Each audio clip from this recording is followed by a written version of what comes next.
Welcome back, everybody. I hope that you had a great lunch. We've talked a lot about science this morning, but now we're going to switch gears a little bit and talk about how to become a celiac disease advocate.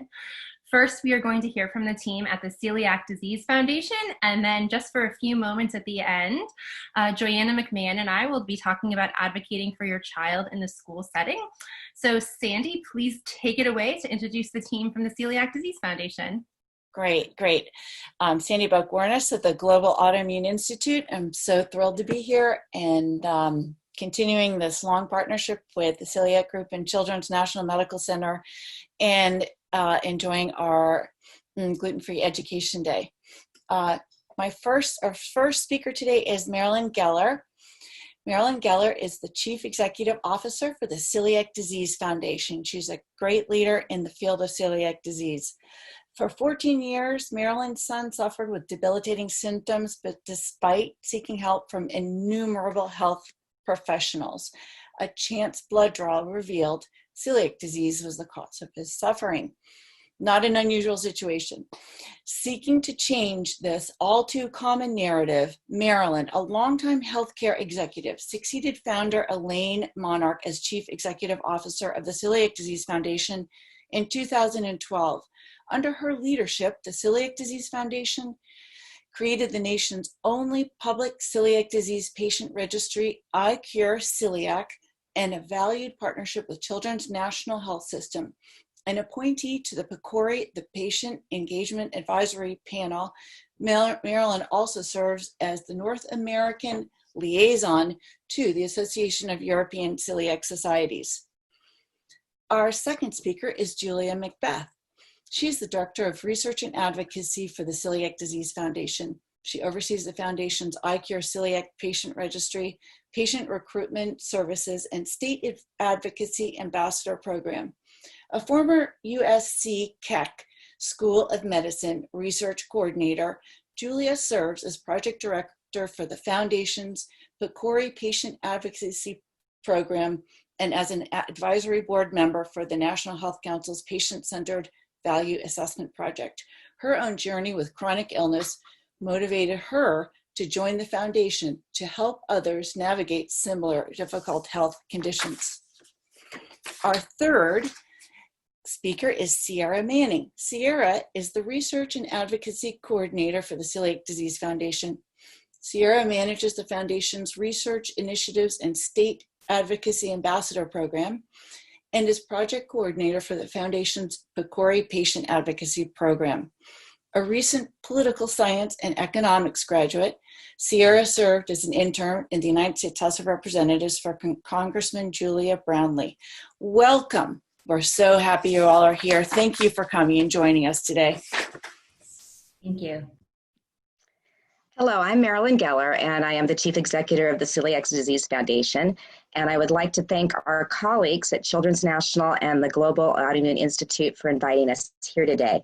We've had a 6 years long now, deeply valued partnership, and we are very pleased to be able to discuss advocacy efforts on behalf of the celiac community today. So who we are. The Celiac Disease Foundation is the nation's leading voluntary health organization for celiac disease, which we all know is one of the world's most common and least diagnosed genetic autoimmune conditions. And through a comprehensive program of research, education, advocacy, and support, the Celiac Disease Foundation drives diagnosis, treatments, and a cure to improve the quality of life for everyone affected by celiac disease. Our partnership with Children's National began in 2016, well, actually a couple of years earlier, but it launched in 2016 with the Celiac Disease and Psychological Health Training Program for mental health and medical providers. And what this did was it cross-trained both behavioral health specialists and physicians and clinicians in celiac disease. We would see adults and children with depression and anxiety in the therapist's office, and no medication, no sort of talk therapy would solve that. And then conversely, we would see people diagnosed with the chronic illness, and there was no psychosocial support to deal with the fact that every bite that you put into your mouth for the rest of your life would have to be carefully considered. So that was the start of it. And then in 2020, we worked on, and it launched, and again, a couple of years prior to that, the voluntary recommendations for managing celiac disease in learning environments, which you will hear Vanessa and the team talk about after we're done. And then finally, we continue our partnership with sharing medical meeting expo booths to distribute information about celiac disease. So the Celiac Disease Foundation has had a really long history of advocacy. Founded in 1990, our key role was in achieving federal recognition of celiac disease, improving diagnostic tools, and again, accelerating research for better treatments and a cure.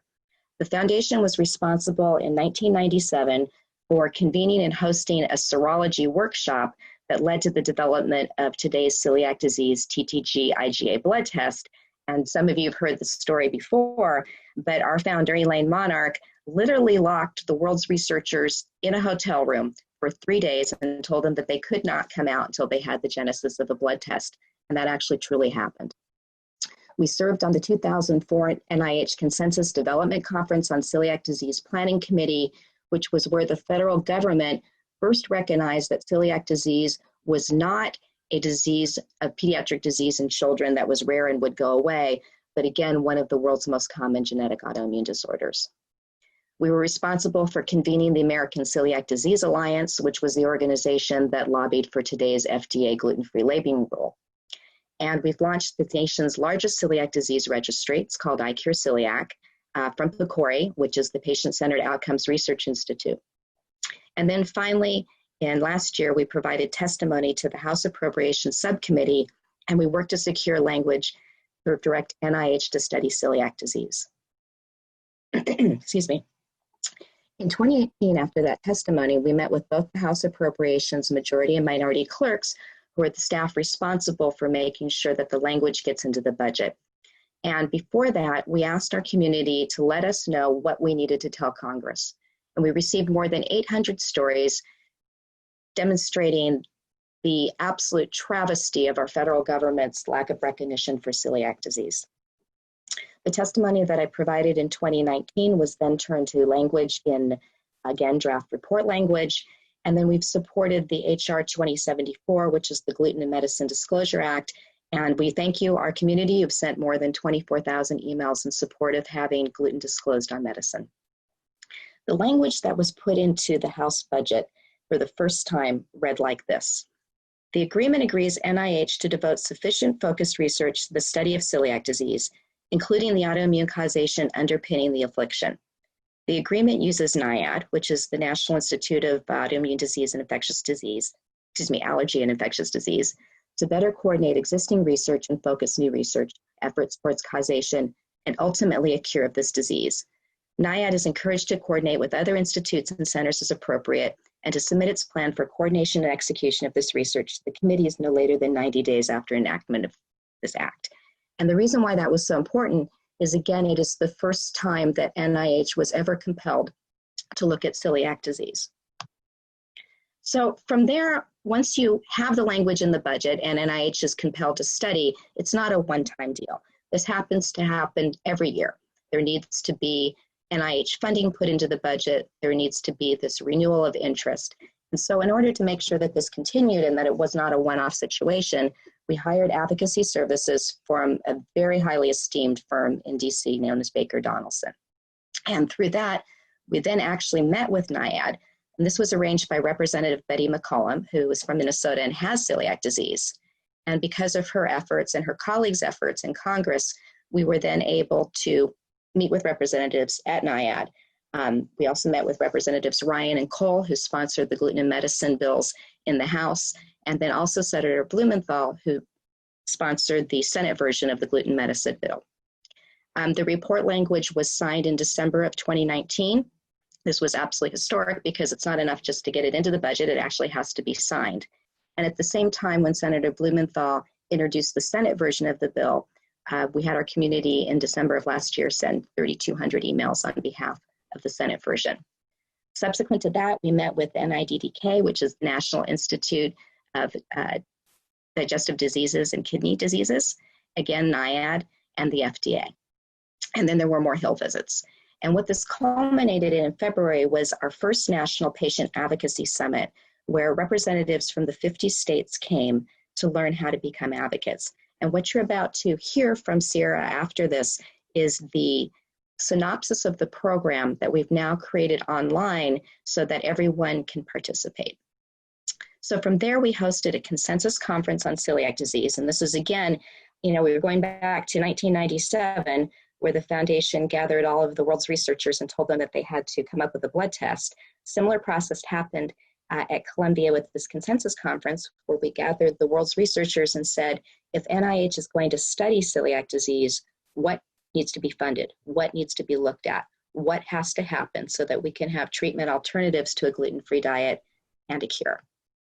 So we submitted language in 2019 for the 2020 budget. So again, we've submitted language compelling NIH to study celiac disease for the 2021 budget. And then just a few weeks ago, I was invited to testify before the NIH Autoimmune Disease Coordinating Committee, again with our respected leaders, Dr. Murray, Dr. Banajabri, and Dr. Kieran Kelly, who I believe you heard speak before, regarding what it is that NIH should do. So where we are right now is, again, it's wonderful that we have Congress on our side, but it takes a grassroots effort. It's not enough for us to be invited to speak in front of the institutes. It's not enough for us to visit the representatives in the senators' offices. What it really takes is the groundswell across the country for folks to become state advocacy ambassadors and to organize everyone you know, so that when we have a call for action, like sending emails regarding a bill to support any sort of action, that you are an organized team and ready to go. So at this point, I would like to hand it over to Sierra, who's going to show you a preview of our iAdvocate website that will be launching hopefully in the next couple of weeks. And she'll also share with you one of the training modules that will hopefully inspire you to join in this effort to solve celiac disease together. Thank you, Marilyn, for that introduction, and thank you to Children's National for having us here. All right, so I'm very happy to present the iAdvocate platform. You can get to iAdvocate by going to iadvocate.celiac.org, and this is what the home page looks like. The sign-up form is down below at the bottom of the page, and once you fill that out, you will be emailed a link to the registration page where you can create your username and password. And you can get to the training program by clicking the orange button here or by going to the menu above. And here's the training program. The State Advocacy Ambassador Training Program was created to prepare celiac disease patients and caregivers to effectively advocate to their members of Congress in their home states. And the training program contains videos and PowerPoints with presentations from FDA representatives, leading celiac disease researchers, and biopharmaceutical executives. And each lesson has a short quiz that follows to assess your comprehension of the material. So just going through a quick overview of the lessons, there are 5 modules, each containing lessons specific to that module with a total of 11 lessons. And the first module is Advocating with the Celiac Disease Foundation, and the lesson in that module titled About the Foundation will teach you about the Foundation's important advocacy work over the last 30 years and the ongoing efforts on Capitol Hill to make celiac disease a national priority. And the second module, Current State of Celiac Disease Diagnosis, Treatments, and Clinical Research, contains the lessons Gluten Exposed, What is it all about? The Gluten-Free Diet is not a cure, and What you need to know about pediatric celiac disease. And these lessons will teach you about clinical aspects of celiac disease, including why it is one of the most common yet least diagnosed autoimmune disorders. And the third module, Biopharmaceutical Developments Towards Treatments and a Cure, focuses on innovations in celiac disease research and the importance of federal funding to this research. This module contains the lessons Today and Tomorrow in Biopharmaceutical Research, Treatments, and a Cure, the need for NIH support to develop successful solutions for the 3 million Americans with celiac disease, and an enzyme treatment for celiac disease. The fourth module, Patient Engagement and Labeling Perspectives from the FDA, contains the lessons How the FDA Involves Patient Advocates and Gluten-Free Labeling of Foods. These lessons will teach you how the FDA involves the patient perspective in its ongoing activities and enforces the gluten-free labeling rule. The last module, Become an Advocate, contains the lessons, What is Patient-Centered Outcomes Research, and the Celiac Disease Foundation State Advocacy Ambassador Training. And these two lessons will detail how you can help to secure advocacy victories for the celiac community by preparing you for successful meetings with your members of Congress in your home state. And after I finish showing you the other components of the advocacy training or of iAdvocate, I will be playing this State Advocacy Ambassador Training video as a sample of the program. And once you finish the training program, you will receive your certificate of completion and be granted access to the State Advocate Forum and all of the resources on iAdvocate. So here is the State Advocate Forum. There is a federal forum and a state forum to discuss advocacy issues on both the federal and state levels. At the National Celiac Disease Patient Advocacy Summit we threw in Washington in February, we had a lot of patient advocates asking for a way they could all stay in touch and collaborate with each other. So that's part of the reason we implemented this forum. And now I will show you the resources that you get once you complete this training program.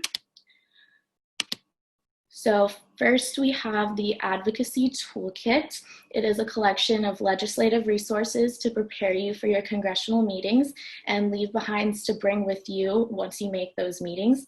And the Advocacy Toolkit also contains our Advocacy Action Calendar, which has monthly alerts to help you stay involved with your advocacy in a way that coincides with the legislative calendar.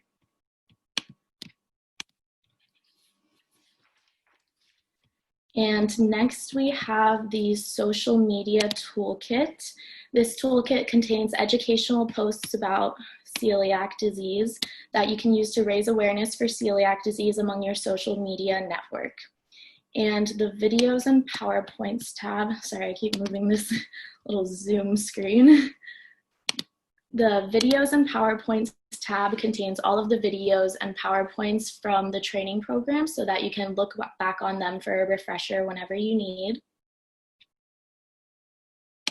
And the Federal Agency Testimonies tab contains video footage of CEO Marilyn Geller's testimony in front of the House Appropriations Subcommittee and also before the NIH on why celiac disease research funding is needed and how celiac disease research will open up doors for other autoimmune disease research as well. And lastly, we have a frequently asked questions section, which should answer all questions about iAdvocate in the State Advocacy Ambassador Training Program. And this page also contains questions that were asked by advocates at the Patient Advocacy Summit in Washington, D.C., and were answered by our policy advisors, Sheila Burke and Mark Vandewater of Baker Donaldson during their advocacy training. And if you have any questions that are not answered on this page, I'm available by phone or email to answer your questions. My office phone is 818-716-1513, extension 111, and my email is sierra.manning@celiac.org. And now I'm going to hand it over to Vanessa, who is going to play the Celiac Disease Foundation State Advocacy Ambassador Training video so you can learn more about what being a state advocacy ambassador involves. Thank you. Welcome, and thank you for joining us for the Celiac Disease Foundation State Advocacy Ambassador Training Program. Narration provided by Julie Macbeth, Director of Research and Advocacy at the Celiac Disease Foundation. Let's start with a brief overview of what being a State Advocacy Ambassador for the Celiac Disease Foundation entails. The word advocacy means public support for, or recommendation of, a particular cause or policy. As a constituent, you are an indispensable part of our democratic system, and your voice has the power to influence Congress and its actions.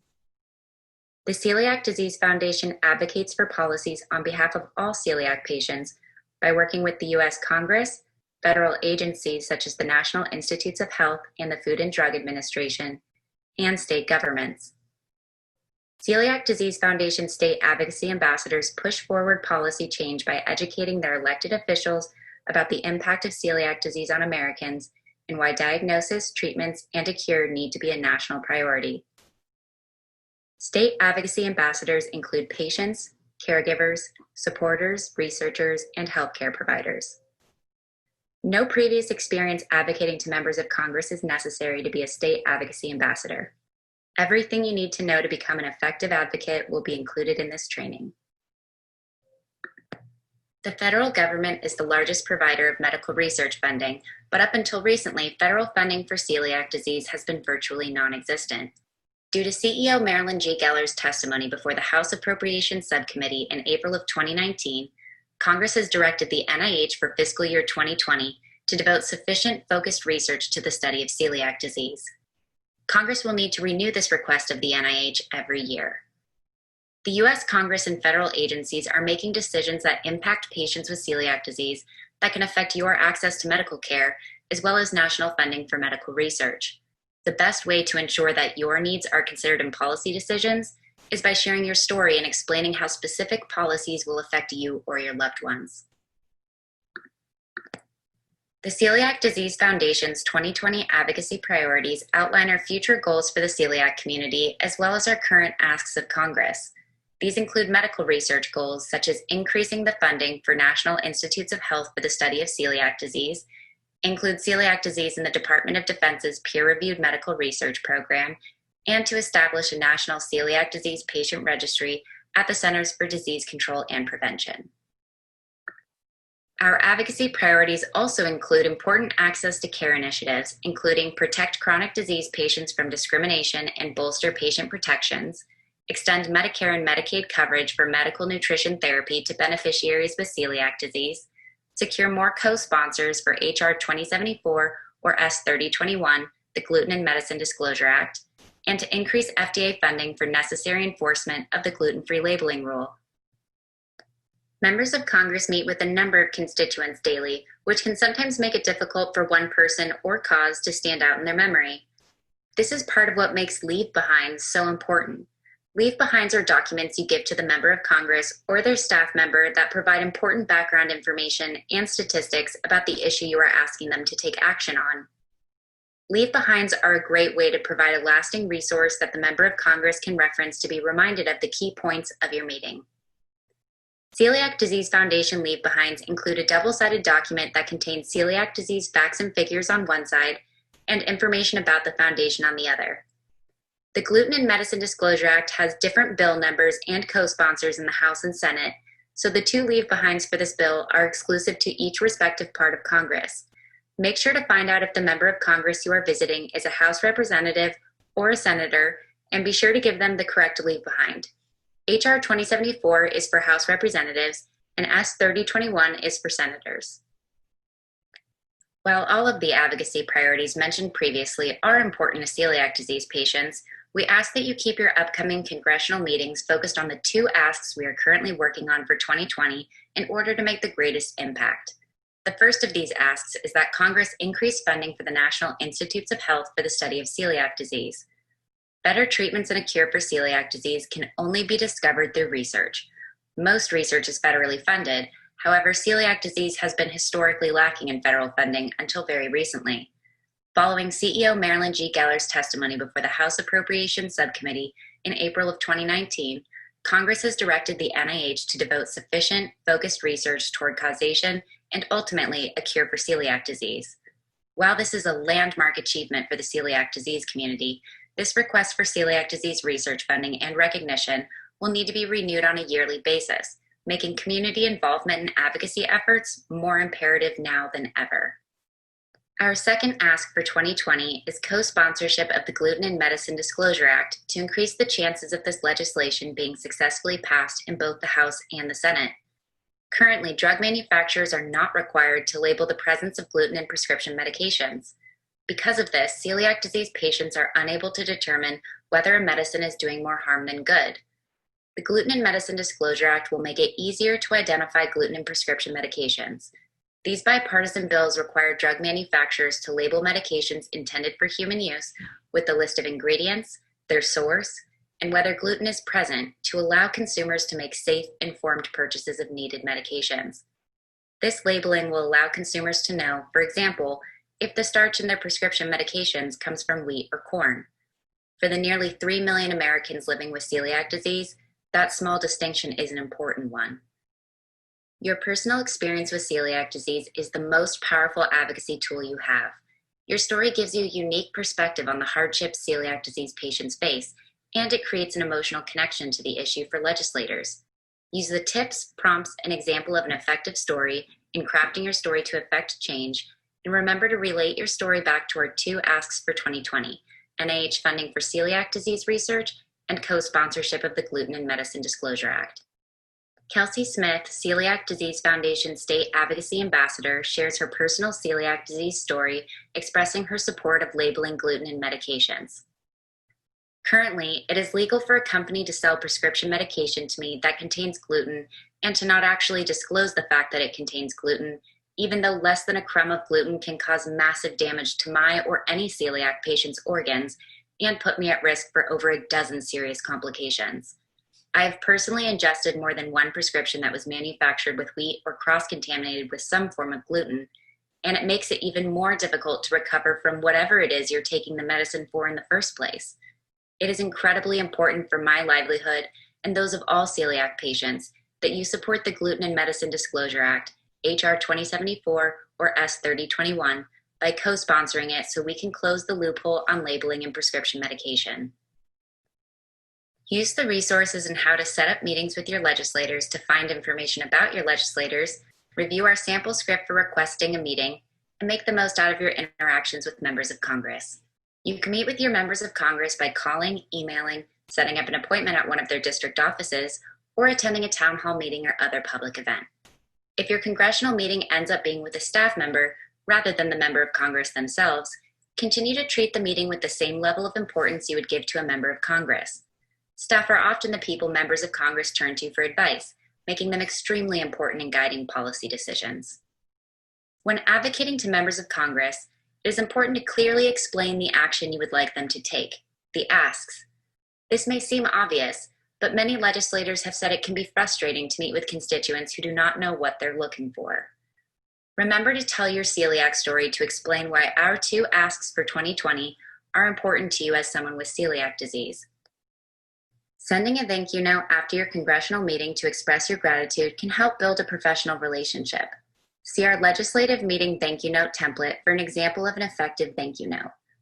After your congressional meeting, it is important to keep in touch with the member of Congress and their staff through emails, visits, appointments, and letters to keep celiac disease issues on their mind. Look for positive ways to engage your members of Congress, such as tagging them in social media posts about celiac disease or sharing Celiac Disease Foundation emails with them to show how research is improving the lives of people with celiac disease. One of your most powerful advocacy tools is something you might already use every day. Social media is one of the most effective and efficient ways to spread awareness of celiac disease to your network. Our social media toolkit contains sample posts with important facts about celiac disease that you can use to educate your followers. Remember to tag the Celiac Disease Foundation in your advocacy posts and like and follow us on social media. Once you complete this training and receive your Celiac Disease Foundation State Advocacy Ambassador Certificate, you'll be able to access the Advocacy Toolkit and Celiac Disease Foundation State Advocate Forum. The Advocacy Toolkit contains the resources you need to meet with your members of Congress as a Celiac Disease Foundation State Advocacy Ambassador. Download the legislative resources to review before your congressional meetings and print the leave-behinds to bring with you to your congressional meetings. Join the Celiac Disease Foundation State Advocate Forum to connect with like-minded celiac disease advocates to build your network and share ideas. See the Advocacy Action Calendar for monthly opportunities to stay engaged with your advocacy work. Remember to update us on your advocacy activities and send any pictures you take with your members of Congress. Email sierra.manning@celiac.org and we will follow up in Washington, D.C. When you complete the Celiac Disease Foundation State Advocacy Ambassador Training Program by passing the short quiz that follows each video module, you will be granted access to the State Advocate Forum, a place where celiac disease advocates from all 50 states can collaborate, share advocacy experiences, and plan meetups with other advocates. Join the forum group for your state to communicate with other celiac disease advocates in your area. Please remember that all forum users must read the terms of use carefully to ensure that this space remains inclusive, contains accurate information, and is free from personal promotions. Forums will be moderated by selected Celiac Disease Foundation State Advocacy Ambassadors. Apply to be a forum moderator by emailing sierra.manning@celiac.org with a short summary of why you are qualified to be a state advocate forum moderator. Once a month, we will send you action alerts, training opportunities, and ways you can support the Celiac Disease Foundation's mission to accelerate diagnosis, treatments, and a cure for celiac disease. Access the current advocacy action calendar here. Please remember that items are subject to change based upon current events, so make sure you check the calendar frequently for updates. You can show your support in other ways by sharing our clinical trials page with your network. The biggest obstacle in getting a celiac disease drug to market is recruiting enough patients to participate in clinical trials. Sharing Foundation social media posts and our monthly e-newsletter to promote awareness of celiac disease as a serious autoimmune disease. Checking the Eat Gluten-Free app for the latest news on all things celiac. And calling or emailing your members of Congress and their staff on a regular basis to stay in touch and build a relationship over time. Some ways we are supporting you include each month we will feature an advocacy ambassador in action. Share your meeting experiences and pictures with us to be considered for the monthly Advocate Spotlight. In addition to emailing you monthly advocacy action alerts, we provide hotline support at sierra.manning@celiac.org and at 818-716-1513, extension 111. To conclude this training, here is a checklist of the next steps you should take as a Celiac Disease Foundation Advocacy Ambassador. Take the quiz after this video to complete the Celiac Disease Foundation State Advocacy Ambassador Training Program and receive your certificate. Join the Celiac Disease Foundation State Advocate Forum and start connecting with other advocates near you to plan team meetups to visit members of Congress and share your efforts.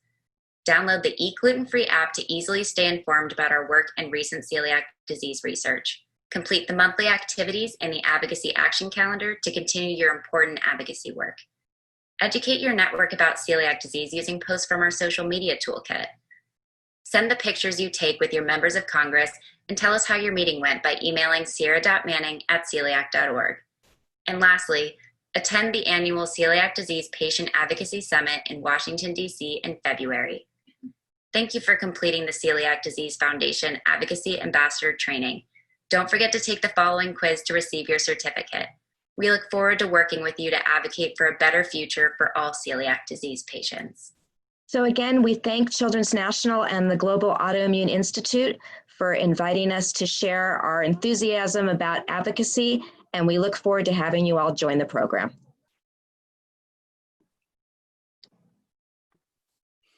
So as most of you know, for the last 2 years, our celiac disease program at Children's National has worked closely with the Celiac Disease Foundation and more than 40 other national organizations to develop recommendations for helping kids with celiac disease succeed at school.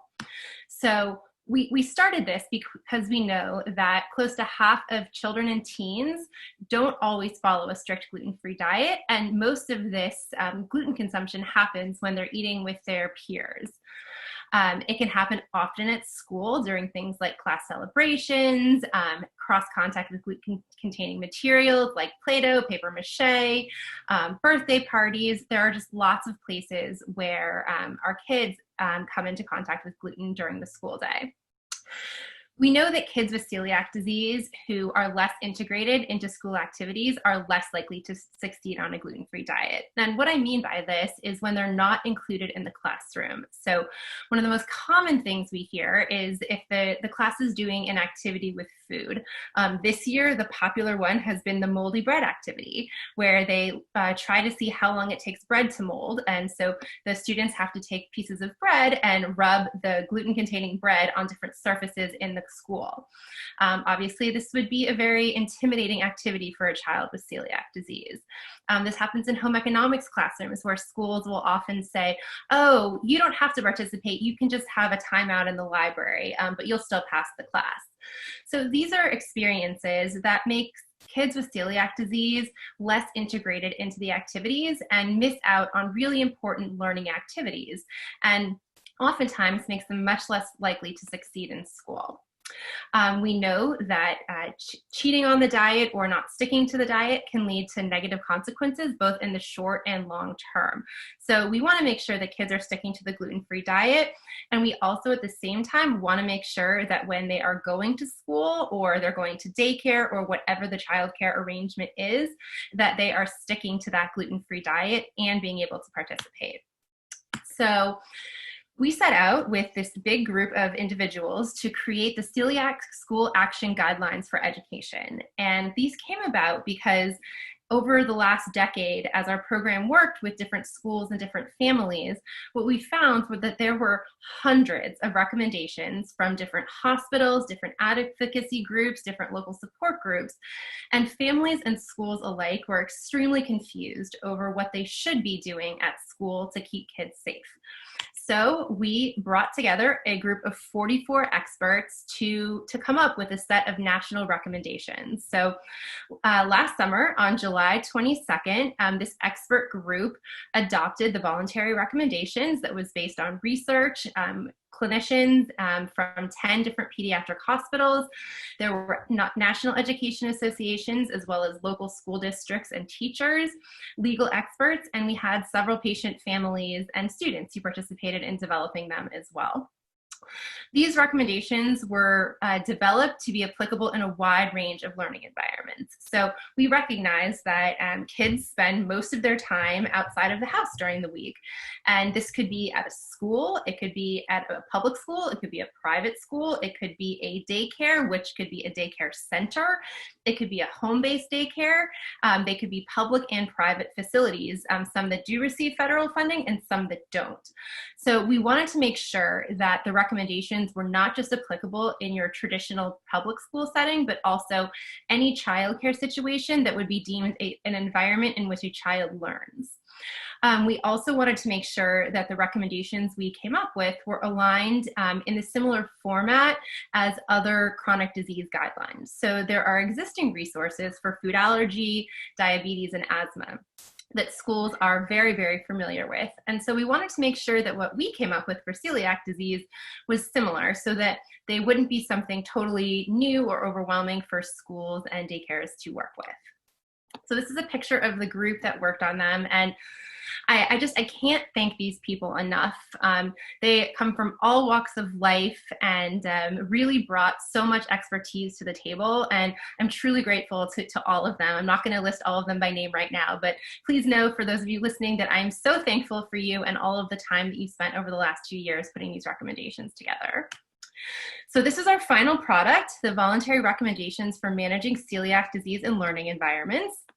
Of course, the intention of them is to develop an individual 504 plan for a child with celiac disease. And we'll talk more about the 504 plan in a minute, but the 504 plan is the legally enforceable document in a public school setting for a child with celiac disease. So we wanted to make sure off the bat that the recommendations would fit into what a 504 plan would require. But we also wanted to make sure that the recommendations could be helpful for children with other children who had a medical diagnosis that required a gluten-free diet. So it could be things like non-celiac gluten sensitivity or many other conditions that they may use a gluten-free diet to treat. While we did make sure that they would fit for a 504 plan, they could also be useful to institutions like a private school who would develop a different type of learning plan. So the final recommendations have 4 key sections to them. The first was looking at professional development on celiac disease for people who work in learning environments. So this goes from superintendents of school districts all the way down through teachers and substitutes and food service providers, nurses, health aides, even the janitorial staff. So it really encompasses all people who work in learning environments. Section 2 looked at educating children and family members about celiac disease. So how do we educate not only ourselves, but other students within the learning environment and their families so that we really do work towards building an inclusive environment?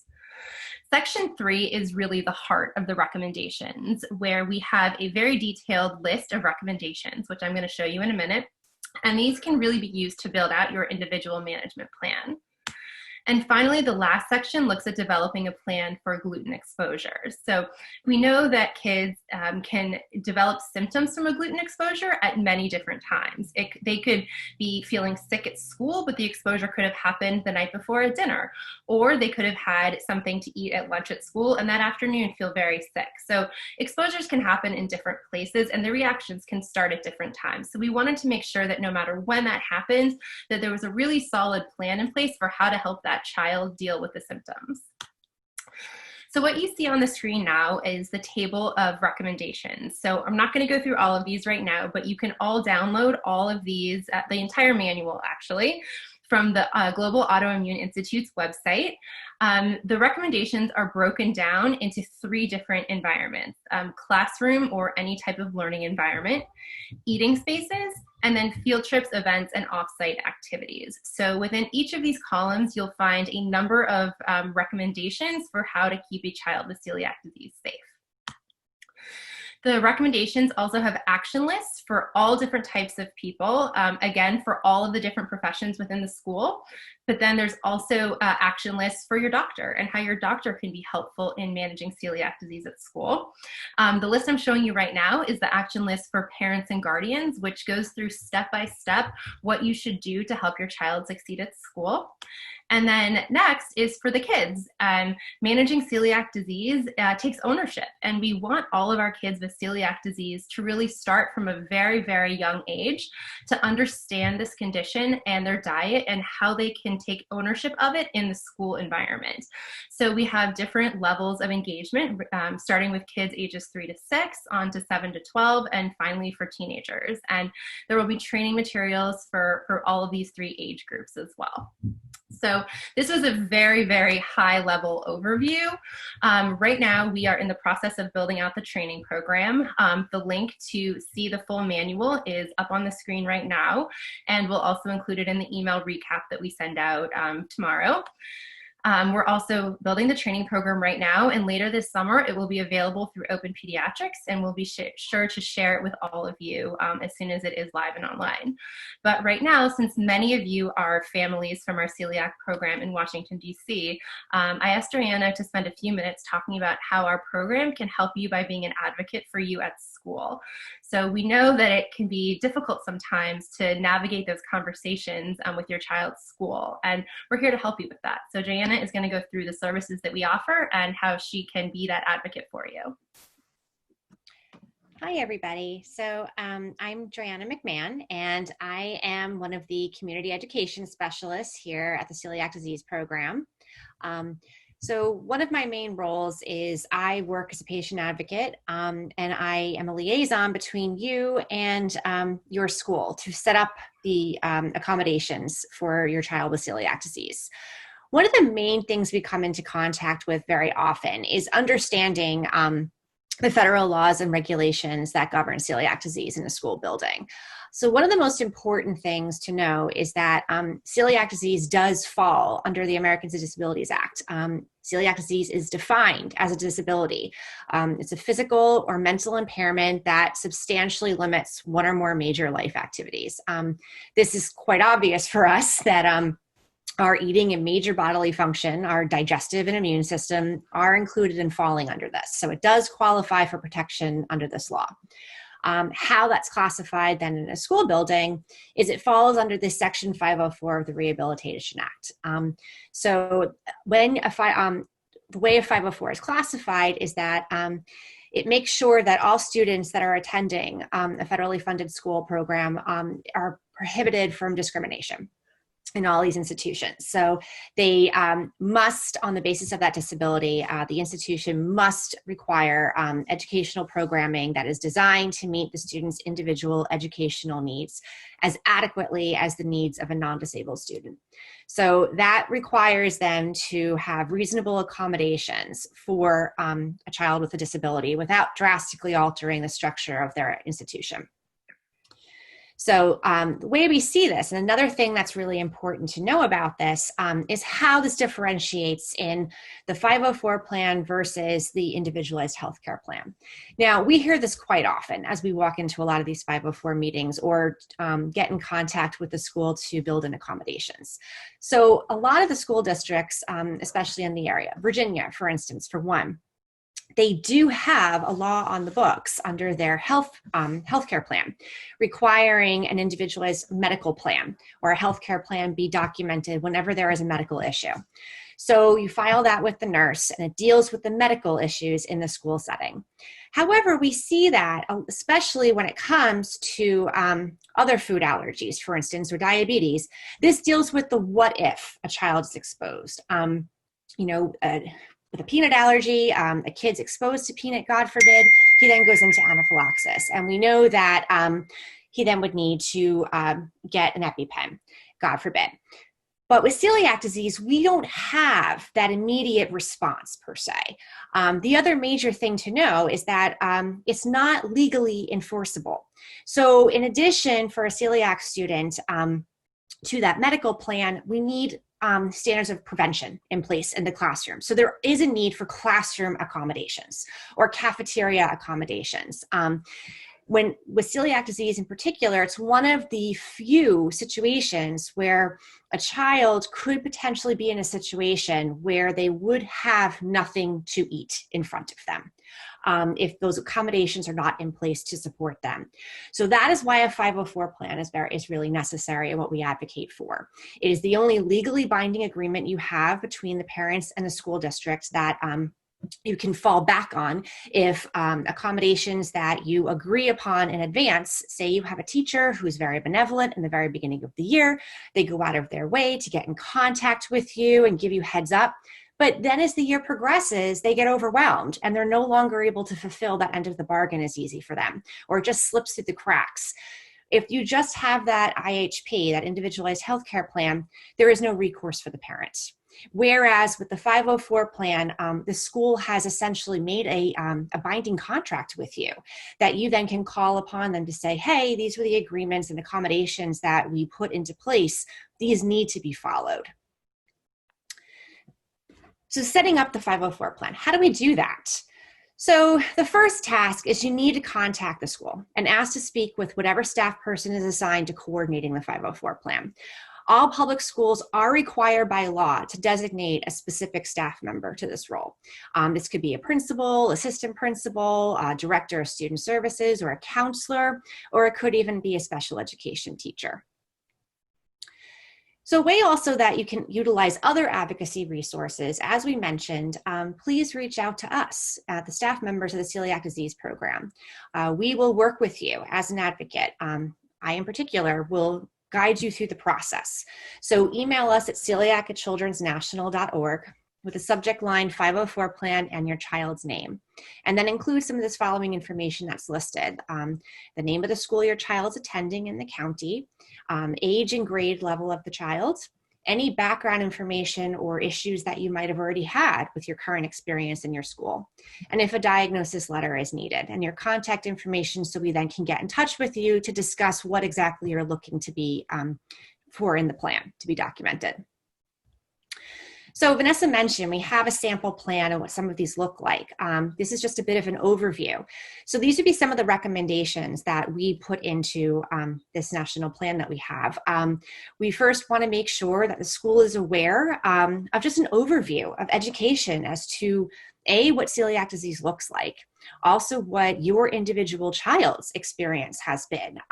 What were some of their symptoms prior to diagnosis, or what should the school be aware to potentially look for if your child is potentially diagnosed, in contact with gluten or exposed?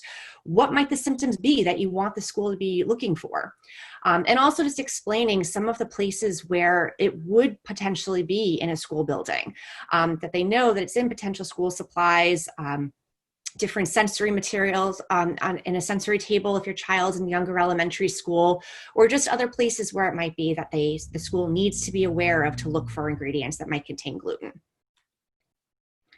As we said also, these are some of the different requested accommodations. We have it classified into classrooms and learning environments, so where it might actually be in the classroom itself, potentially in any kind of school-sponsored events, different science experiments, or other classroom events.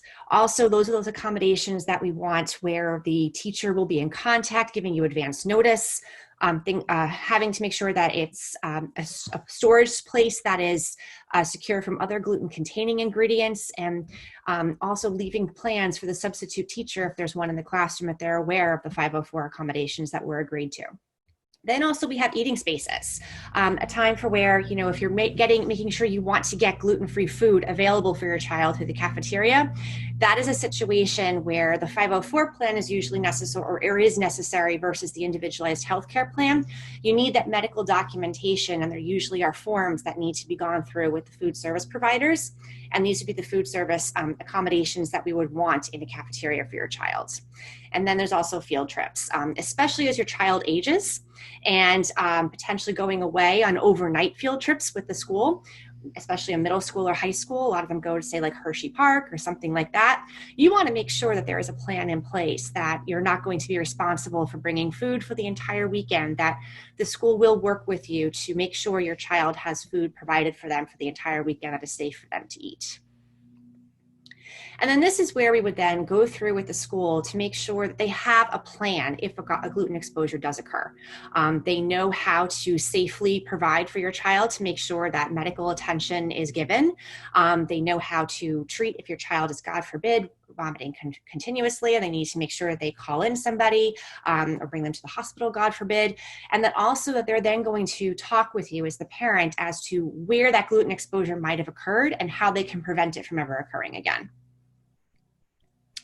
So in addition to just sort of walking through providing and setting up the 504 plan with you in your school, we also can provide additional materials and education. As Vanessa spoke about earlier, we are trying to finalize our training programs where we'll have videos that we will be able to provide to the school for the teacher, administration, the food service providers, to make sure that whatever cafeteria workers will be working with your child will know how to set up and prepare gluten-free food safe from cross contact in the cafeteria.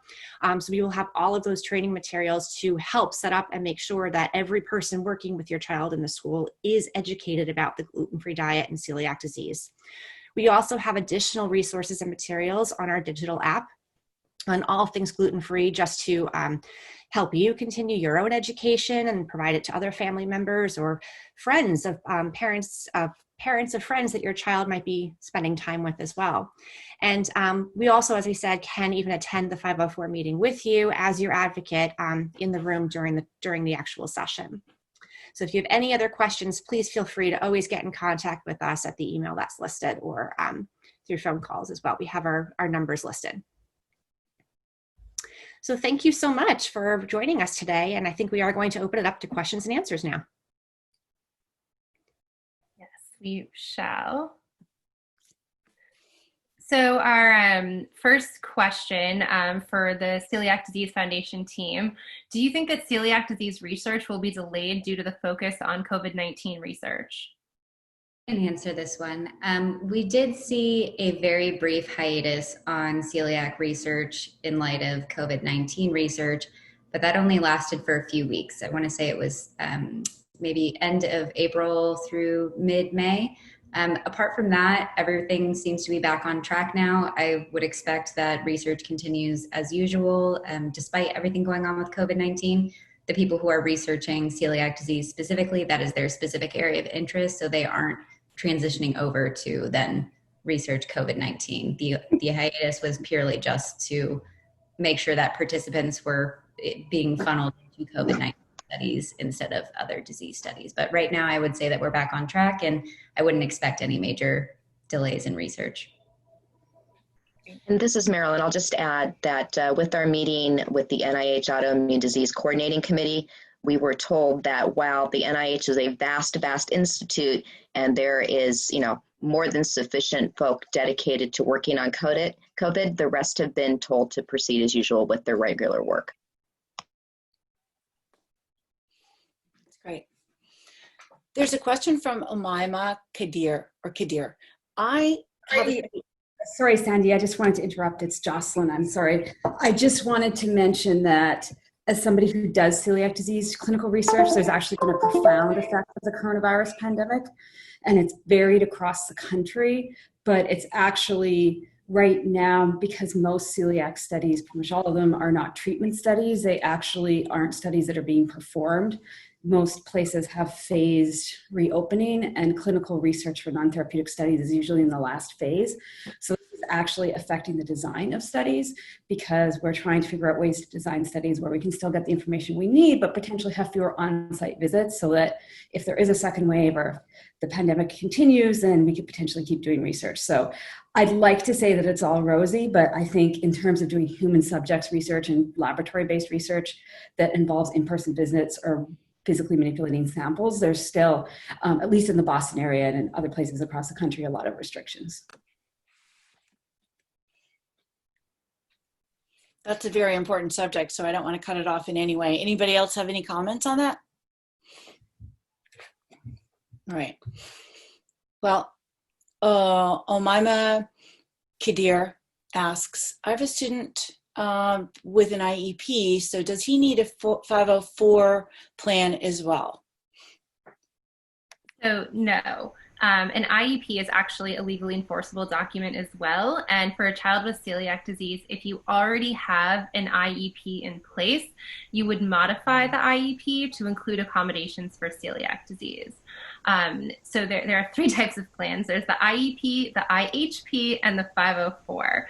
The IHP is the individual health plan that Joanna discussed, which is the one that we don't want to have on its own.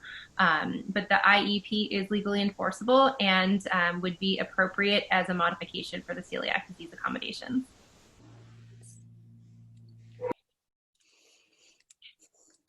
There's a question here, but I think it was already answered. And the question is from Sophia Ole. If a child goes to a private school, would this law and contract still apply? So it depends on if the private school receives federal funding, and many private schools do receive federal funding, and you should never assume that because your child goes to a private school that they are not held to the same standard.